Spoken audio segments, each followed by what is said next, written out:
Beleza, pessoal, chegamos então à parte 2 dessa nossa aula 8 de Administração Pública para Tribunais de Contas, né? Então, no primeiro bloco a gente falou sobre gestão por competências e nesse segundo bloco a gente vai para outro assunto. A gente vai falar um pouco sobre algo que, de certa forma, a gente já falou algumas vezes, que é a ideia de accountability e associar isso à ideia de participação e controle social. Esse é um tema que tem ganhado relevância na discussão de modelos de administração pública, tem ganhado importância, seja do ponto de vista do executivo, do legislativo, das próprias cobranças sociais por participação social, e é um tema que tem ganhado espaço também na academia, nos estudos que são feitos, e, portanto, nada mais natural que esteja se refletindo com alguma frequência nos programas dos concursos, não é? Então, é importante, esse é um tema que se repete de alguma maneira, com alguma frequência, sempre tem uma questão de prova sobre esse tema, não é? Então, normalmente mais de uma. Accountability, especialmente, é um tema que aparece em muitas discursivas, apareceu em várias discursivas nos últimos anos e continua sendo um tema extremamente relevante pelo significado que tem, como a gente vai estudar agora, ok? Então vamos aqui para a tela para a gente falar um pouco sobre esses três temas: accountability, participação e controle social. Bom, vamos começar com essa tela aqui. O que ela diz para a gente? Ó, a noção de accountability é bidimensional, abrangendo tanto a capacidade de resposta e capacidade de punição. Capacidade de resposta é a resposta do agente público ao cidadão, e capacidade de punição é a capacidade do cidadão de aplicar alguma sanção ao agente público que fez algo de uma maneira indevida. Então, olha só, a capacidade de resposta dos governos, ou seja, a obrigação dos oficiais públicos informarem e explicarem os seus atos, ou seja, é o que a gente chama de informação e justificação, mas também a capacidade das agências de accountability de impor sanções e perda de poder para aqueles que violaram os deveres públicos. Então a gente pode dizer que a accountability pode envolver três grandes elementos. Ou seja, quando a gente fala da capacidade de resposta, a gente está falando de duas coisas, na verdade. A gente está falando de informação e de justificativa. Ou seja, você conta o que fez para o cidadão e justifica por que é que aquilo atende ao interesse público. E depois existe a possibilidade do cidadão, diretamente ou por meio dos seus representantes políticos ou burocráticos, pode então aplicar alguma sanção ao agente público. Então, algumas questões de prova vão explorar essa ideia de que as duas dimensões de accountability, que são a resposta e a sanção, ou a capacidade de enforcement, podem ser traduzidas ou desagrupadas nesses três elementos. Ou seja, o agente público tem que informar o que faz, justificar o que faz e pode receber uma sanção do cidadão. Não é? Então, é importante lembrar dessa tríade aí de informação, justificativa e sanção. E é claro que, em português claro, frequentemente a gente simplesmente traduz accountability por aquilo que, em essência, ela representa. Ou seja, a prestação de contas ao cidadão e a possibilidade de responsabilização do agente público. Não é? Então, a prestação de contas que garante então, a informação e a justificativa e, claro, a possibilidade de responsabilização ou de sanção do agente público, conforme ele tenha atuado de uma maneira ou de outra na gestão dos recursos públicos. Né? Então, a gente sempre vai fazer essas associações. Então, fica claro que, falando de accountability, a gente pode estar falando dessas diferentes maneiras, ou seja, voltando aqui para a tela, não é? Ou seja, capacidade de resposta e capacidade de punição é uma maneira de ver. Outra maneira de ver é dizer que isso significa que vai haver informação justificativa e possivelmente sanção. E a outra forma é essa que eu estou dizendo, ou seja, dizer que pode haver ou deve haver a prestação de contas e a correspondente responsabilização. Pois bem, todos esses elementos precisam estar muito claros, isso vai aparecer com uma certa frequência em prova, então é muito importante estar atento a todos esses componentes da ideia de accountability. Né? E a ideia de accountability existe sempre que tem alguém atuando em nome do outro, não é? Ou seja, o agente público nada mais é do que um burocrata que foi contratado e é pago com recursos dos nossos tributos para fazer aquilo que nos interessa, ou seja, para atuar de acordo com o interesse público e o interesse o bem comum, não é? Ou seja, o interesse de todos os cidadãos de uma maneira geral. Então, a expectativa é que aquele indivíduo que está atuando em nosso nome, utilizando o nosso recurso, o que ele tem que fazer é prestar contas do que ele faz, e a gente tem que ter a possibilidade de responsabilizá-lo se ele fizer alguma coisa errada. E essa mesma relação existe com o político, não é? Ou seja, você vota em alguém, mas você acompanha o que aquele indivíduo faz. Ele tem que prestar contas, informar o que faz, justificar o que faz e, eventualmente, receber uma sanção, seja ela de natureza judiciária, né? Ou seja, alguma penalização de fato, ou, eventualmente, uma sanção política. Você simplesmente não vota mais naquele candidato que você não quer votar, porque se comportou de uma maneira que você considerou imprópria, dados os compromissos estabelecidos numa eleição, por exemplo. Então, essa é a ideia da sanção, da responsabilização, que pode ter uma natureza política, democrática, como a gente está vendo, né? Pois bem, pensando nesse modelo, a gente vai ver uma classificação que vai dizer que a accountability pode ser de alguns tipos. E aí tem uma classificação muito importante, ela é clássica, ela aparece em várias provas, costuma aparecer nas provas discursivas, como eu tinha dito, assim como nas questões objetivas. Então vamos dar uma olhada nisso. Essa classificação começa da ideia de que a accountability pode ser, em primeiro lugar, vertical. Quando a accountability for vertical, a gente está falando sempre uma ação entre órgãos ou entidades desiguais, ou entre agentes que estão em posições diferentes, ou seja, sobre a forma do mecanismo do voto, que seria um controle de baixo para cima, ou sobre a forma do controle burocrático, de cima para baixo. Então pensa isso, sempre uma ação entre diferentes. Por exemplo, quando um ministro vai lá e avoca para si uma decisão sobre uma licitação comandada pela sua equipe, não é? E eventualmente anula aquela licitação. Aí claramente é um controle burocrático, de cima para baixo. Ou quando você vai lá e muda seu voto, você não quer votar mais naquela pessoa e não reelege aquela pessoa. Aí é o controle de baixo para cima, não é o mecanismo do voto. Então essa seria a accountability vertical, sempre lembrando que ela representa uma ação entre desiguais e que ela pode ser de baixo para cima ou de cima para baixo. A segunda opção é dizer que a accountability pode ser horizontal, ou seja, quando existe uma relação entre iguais que vão se controlar de uma maneira mútua por um mecanismo dos chamados freios e contrapesos, ou em inglês, mecanismos dos checks and balances, não é? Ou seja, a vigilância mútua que existe entre os três poderes autônomos do Estado. Então eu tenho lá o executivo, o judiciário e o legislativo, e a gente sabe que eles fazem então controles mútuos, não é? De diversas formas um sobre o outro, não é? Então, por exemplo, quando o executivo presta contas ao legislativo que exerce o controle externo, o legislativo pode, por exemplo, reprovar essas contas usando aí a sua função de exercer a accountability horizontal por meio da mútua vigilância entre os poderes, não é? Então, esse é um exemplo, né, da atuação da accountability horizontal. E aí fica claro que os tribunais de contas, eles entram dentro desse escopo. Ou seja, eles fazem parte do pacote de accountability horizontal, inclusive porque eles têm funções específicas de fiscalização, ou seja, competências atribuídas pela Constituição para fiscalização e, claro, podem atuar como auxiliares do controle externo exercido pelo Poder Legislativo, como os senhores bem sabem. Então, nesse caso, do que a gente está falando é que os tribunais de conta, eles são uma forma de accountability horizontal. Aliás, a gente pode dizer mais do que isso, né? Que a accountability horizontal, ela pressupõe a existência de agências de accountability. Agências de accountability são órgãos como os tribunais de contas, ou seja, aqueles órgãos que podem cobrar a prestação de contas, assegurar que vai haver a prestação de contas ao cidadão, fazer a supervisão de rotina e, eventualmente, aplicar sanções que o cidadão sozinho não conseguiria fazer, como, por exemplo, é o caso de ineligibilidade ou o caso de aplicação de alguma multa, não é? Então, ou suspensão da possibilidade de contratar com a administração, algum tipo de penalização em função do uso do recurso público que foi dado num dado momento. Bom, voltando aqui para a tela, além da accountability vertical e horizontal, alguns autores criam um terceiro tipo, chamado de accountability societal. E aí, vou ler com vocês o que está escrito, né?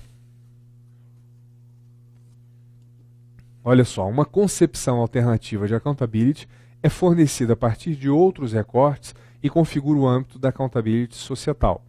Tais perspectivas partem de uma matriz teórica que privilegia a dicotomia entre Estado e sociedade civil, partilhando da ideia de que o controle da sociedade sobre a ação governamental constitui uma especificidade e merece uma distinção à parte das perspectivas de accountability vertical ou horizontal, abrindo vertentes, então, para a discussão desse novo modelo de accountability societal. Então, dessa forma, a gente definiria accountability societal como um mecanismo de controle que não seja eleitoral, que não seja pelo voto, que emprega ferramentas institucionais e não institucionais para fazer, então, o controle da administração pública. Então, quando ele fala de mecanismos institucionais, ele está falando, por exemplo, de uma ação popular, de uma ação civil pública, de uma denúncia para o Ministério Público, de uma denúncia para a ouvidoria, mas você pode também fazer ações não institucionais, como uma denúncia para a imprensa, ou como um protesto organizado na internet, ou como uma passeata na rua, ou seja, mecanismos pelos quais você tenta influenciar a agenda de discussão política e, claro, fazer demandas ao poder público, cobrando o poder público como uma forma também de responsabilizá-lo pelas escolhas que ele faz. Não é? Então, voltando para a tela, o accountability societal tem muito a ver com a ideia de controle social, ou seja, são os mecanismos que a sociedade civil utiliza para controlar a administração pública. Então, nesse modelo a gente está dizendo, ó, accountability pode ser vertical, pode ser horizontal ou pode ser societal. Vou dar só uma dica aqui final sobre isso, lembrando o seguinte, para alguns autores, e até para efeito de prova às vezes, a banca considera naquela questão que só existem dois modelos, o vertical e o horizontal. Quando isso acontece, todas as atribuições da accountability societal, elas fazem parte do accountability vertical de baixo para cima, não é? Ou seja, o controle social faz parte do vertical. Ou, em outras palavras, a gente pode considerar duas tipologias. Uma que só tem dois tipos, vertical e horizontal, e uma que tem três tipos, vertical, horizontal e societal. Num dos casos, o vertical acaba sendo ampliado, englobando o societal também, não é? Então, você tem que ficar atento a isso. Por exemplo, quem fez a última prova da CGU, que foi uma prova da ESAF, e viu a prova discursiva, percebeu que a prova discursiva disse o seguinte, olhe para o orçamento e me descreva o orçamento como um instrumento de accountability vertical e horizontal. E aí fica claro, ou seja, a banca optou naquela questão por um modelo que só tem dois tipos, que não tem o tipo societal. Então, todo o controle social entra, faz parte do vertical, porque é de baixo para cima, é da sociedade sobre o Estado. Não é? Então, atenção a isso. A questão normalmente deixa claro de qual modelo ela está falando. Se é o modelo de três tipos, vertical, horizontal e societal, ou se é o modelo de dois tipos, só vertical e horizontal. E aí, claro, os dois modelos são válidos, basta você seguir a coerência da questão. Se ela escolheu qualquer um dos modelos, ok, dá para você responder certo ou errado de acordo com a coerência da questão na descrição desses modelos. Ok? Bom, vamos voltar para a tela. Aí, para terminar aí as observações sobre accountability societal. Baseia-se na ação de associações de cidadãos, movimentos sociais e imprensa, objetivando expor falhas de governo, incluir novas questões na agenda pública e influenciar decisões políticas a serem implementadas pelos órgãos públicos. Ou seja, são formas pelas quais a sociedade civil tenta interferir diretamente no funcionamento do Estado, exercendo o seu controle sobre o Estado. Essa basicamente é a ideia de accountability societal. Bom, pensando nisso, vamos resolver aqui uma questão da ESAF para ajudar a gente a entender como é que esse tema pode ser aplicado numa questão. Então, olha só. A ESAF disse, no debate sobre accountability, diversos autores reconhecem a existência nas poliarquias contemporâneas de mecanismos de controle externos aos poderes executivo, legislativo ou judiciário. Examine os enunciados a seguir sobre a accountability societal e depois marque a resposta correta. Ok, vamos dar uma olhada nos itens e marcar o que está certo e o que está errado. Não é? Então, primeiro, a accountability societal é um mecanismo de controle não eleitoral que emprega ferramentas institucionais e não institucionais. Beleza, é isso que a gente viu, ou seja, um mecanismo de controle não eleitoral, ou seja, exclui o voto, que é sempre vertical, e trata aí de ferramentas que podem ser institucionais ou não institucionais. Beleza. Segunda afirmativa, a accountability societal se baseia na ação de múltiplas associações de cidadãos, movimentos sociais ou mídia. Perfeito, a gente viu isso. Ou seja, a ideia da sociedade civil como um todo se organizando, isso pode ser a imprensa, movimentos sociais organizados, grupos de cidadão, etc., que se organizam para exercer o controle sobre o Estado. Não é? Tá perfeito. Terceiro, o objetivo da accountability societal é expor erros e falhas dos governos, trazer novas questões para a agenda pública e influenciar decisões políticas a serem implementadas por órgãos públicos. De novo, correto. Ou seja, a ideia da sociedade civil introduzindo aquelas suas preferências na pauta de discussão da agenda pública, ajudando a influenciar as decisões e, claro, controlando o resultado da aplicação dos recursos públicos entregues, sobretudo, sob a forma de tributos.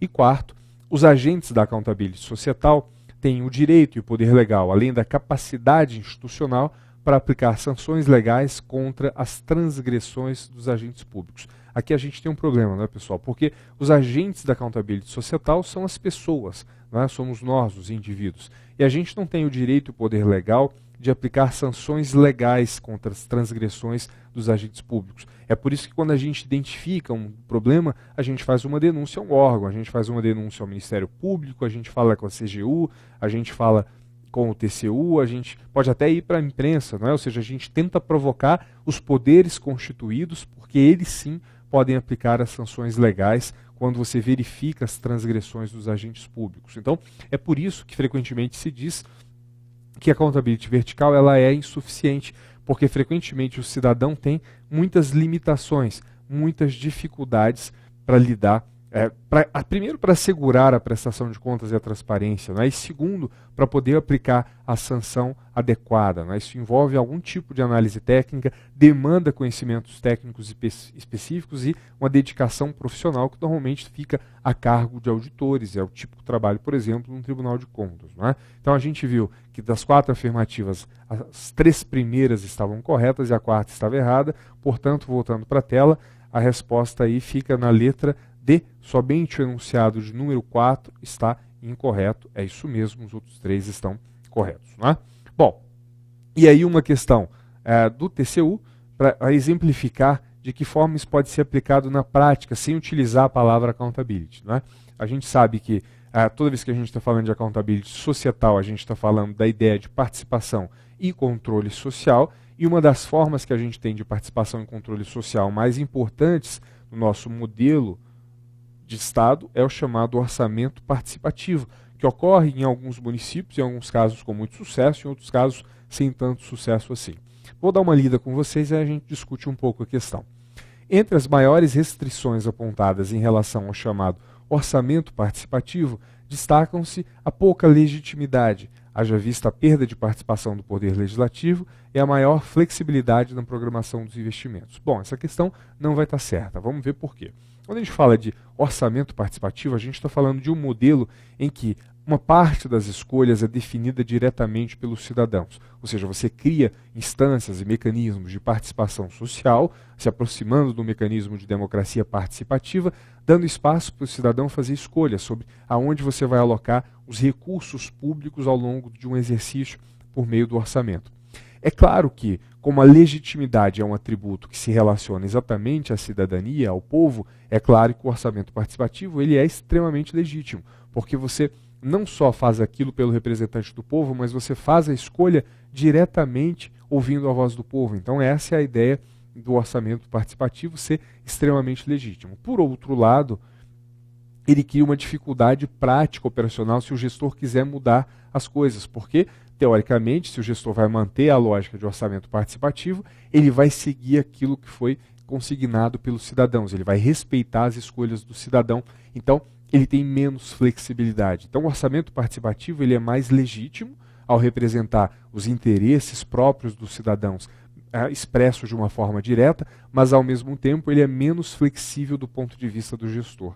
Então, voltando para cá, você vê que ele está errado. Ele fala em pouca legitimidade e maior flexibilidade. É exatamente o oposto. Ou seja, é uma situação em que você tem maior legitimidade, porém menor flexibilidade. A questão está errada. E esse ponto, esses dois aspectos, eles apareceram já em mais de uma questão do CESP. Portanto, atenção a esses pontos quando a gente fala de orçamento participativo. Ok? Bom, vamos voltar aqui e vamos falar um pouco mais sobre controle social, ou seja, a efetivação do accountability societal por meio daquilo que mais genericamente a gente chama de controle social.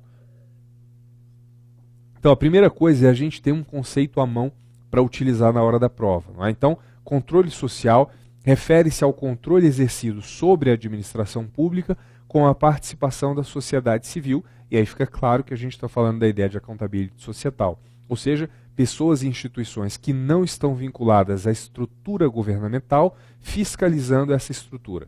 Então, pode ser realizado tanto pelas instituições organizadas da sociedade civil, quanto por qualquer um de nós, como cidadãos comuns e individuais, que podemos exercer uma cidadania ativa, reivindicando os nossos direitos, né, cobrando isso do Estado. Né? Bom, só que para funcionar, o controle social ele tem alguns pressupostos que não são tão fáceis de serem verificados. Um pressuposto está ligado ao Estado e o outro pressuposto está ligado ao próprio cidadão. O que quer dizer isso? Que o controle social, para funcionar, ele precisa, no Estado, que as instituições assegurem aos cidadãos o exercício do poder de controlar a administração pública. Ou seja, o Estado tem um papel de garantir que o cidadão possa, de fato, exercer o controle social. E isso é só parte da história, porque existe a responsabilidade, como eu disse, do cidadão, ou seja, da sociedade civil que vai exercer o controle. Precisa haver cidadãos interessados em exercer uma cidadania ativa, avaliando a ação governamental, manifestando suas opiniões e defendendo seus direitos. E a gente, quando a gente pensa no controle social no Brasil, a gente pode dizer que duas afirmativas são verdadeiras. Ele é ainda muito incipiente, ou seja, não tão efetivo quando a gente gostaria e precisaria que ele fosse, isso é verdade, mas também é verdade que da Constituição de 88 para cá, ele tem melhorado com a criação de vários mecanismos que permitem o exercício do controle social. Então ele ainda está aquém do que deveria ser, mas ele tem melhorado bastante. Isso tanto por falha desses pressupostos do Estado, ou seja, o Estado que não está lá para garantir que o controle social seja exercido, mas também por falha da sociedade civil, que durante muito tempo na nossa história abdicou, ou nós abdicamos, do nosso dever, né, de controlar, de cobrar da administração pública. Bom, voltando para cá. O controle social pode ter, claro, uma série de vantagens. Ou seja, ele é um controle essencialmente mais legítimo, porque executado diretamente pelos cidadãos. Ele pode apresentar maior capilaridade, claro, porque você tem cidadão presente em todo lugar, então você vai ter um controle que nenhum órgão de fiscalização pode ter. Como esses indivíduos, nós, cidadãos, não somos pagos para exercer o controle social, isso representa menor custo e isso ajuda a que haja maior eficiência da administração pública. Ou seja, pelo menos em tese, o controle social pode apresentar um conjunto de vantagens bastante considerável, não é? Bom, pensando do ponto de vista histórico, eu estava dizendo para vocês que ele tem melhorado depois da Constituição. Mas a gente vai fazer aí algumas observações históricas, né? Primeira dessas observações é lembrar que o controle social ele teve pouca relevância nas reformas implementadas desde 1936. Então, quando a gente fez a nossa segunda aula, a gente falou sobre a evolução da administração pública no Brasil e a gente viu que a gente tem grandes reformas na nossa história, 3 grandes reformas, né? Então, quando a gente olha para a reforma de 36, aquela que é conhecida como reforma da Era Vargas, a reforma do DASP, ou reforma burocrática, e a gente não teve ali nenhuma grande valorização da ideia de administração pública. Isso continua não existindo, a ideia de valorização do controle social. Isso continua não existindo ao longo do tempo nas outras reformas seguintes, inclusive na reforma da década de 60, a reforma do Decreto-Lei 200 de 1967. Isso vai continuar sendo verdade. Então isso começa a mudar só em 1988 com a Constituição. Então volta para cá, é o que vai dizer esse ponto aqui. Ou seja, a Constituição de 88, ela faz a previsão de vários mecanismos de controle social que, apesar disso, ainda tem baixa efetividade. Então a gente pode dizer que a Constituição ela inicia um processo, mas esse é um processo de aprendizado em que a gente está evoluindo aos poucos, não é? E quando a gente tem a reforma, a terceira grande reforma da nossa história, que é a reforma gerencial da década de 90, o controle social tem grande relevância, ou seja, o plano diretor da reforma do aparelho do Estado de 95, ele reafirma a importância do controle social de diversas maneiras, dizendo que o cidadão tem que participar das escolhas e participar da fiscalização da administração pública. Então, a gente está falando de um período relativamente recente da nossa história em que o controle social ganhou mais relevância. Isso não quer dizer que antes da Constituição você não tivesse nenhuma forma de controle social, não é isso. A gente só está dizendo que o Estado, de uma forma geral, ele valorizou pouco a ideia de controle social e o cidadão não tomou para si essa prerrogativa. Então isso aconteceu, mas aconteceu de uma maneira um pouco mais esporádica, muito menos sistemática. Né?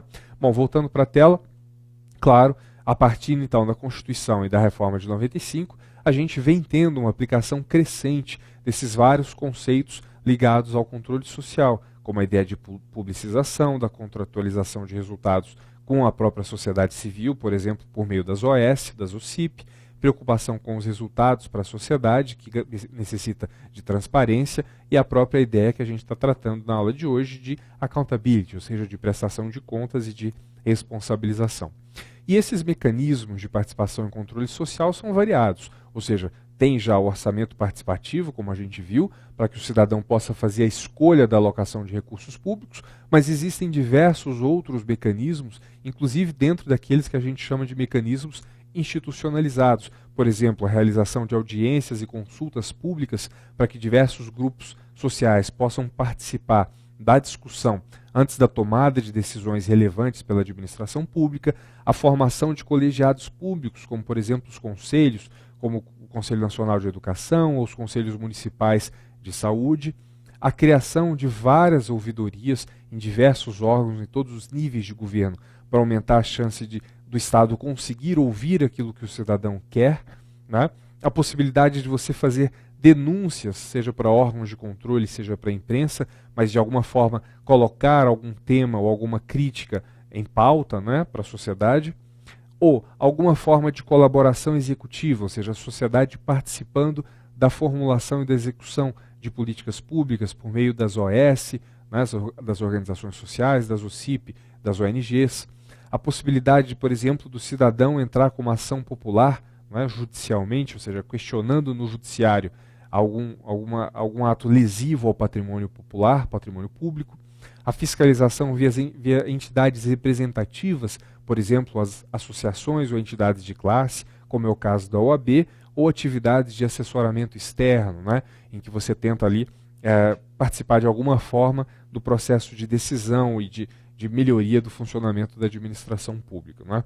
A gente já viu esse ponto, mas é importante a gente reforçar, pegando aí esses avanços que o Fernando Abruzzo notou que aconteceram de lá para cá. Isso, de certa forma, ajuda a sintetizar o que a gente viu nesse bloco. Ou seja, a ideia de que a Constituição ampliou as possibilidades de controle institucional do poder público, gerando instrumentos para fortalecer tanto a accountability vertical quanto a horizontal. Olha o Abruzzo aí utilizando um modelo só de 2 tipos, né? Não falando de societal, incluindo societal dentro de vertical. E aí ele observa, a efetivação desses mecanismos, no entanto, não foi automática. Então, nas 2 últimas décadas, aí ele está sintetizando porque ele escreveu esse texto há algum tempo, desde a Constituição para cá, se consolidou e aperfeiçoou a responsabilização democrática num caminho com percalços e aprendizados.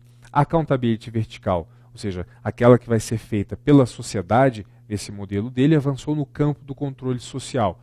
A Constituição e a legislação infraconstitucional levaram à criação de conselhos de políticas públicas pelo Brasil e vários programas e políticas implementados dos governos Fernando Henrique e Lula atrelaram o recebimento de recursos à montagem de mecanismos de participação e fiscalização locais, dizendo para os municípios, vocês só recebem a grana se tiver aí algum órgão de fiscalização de controle social. Né?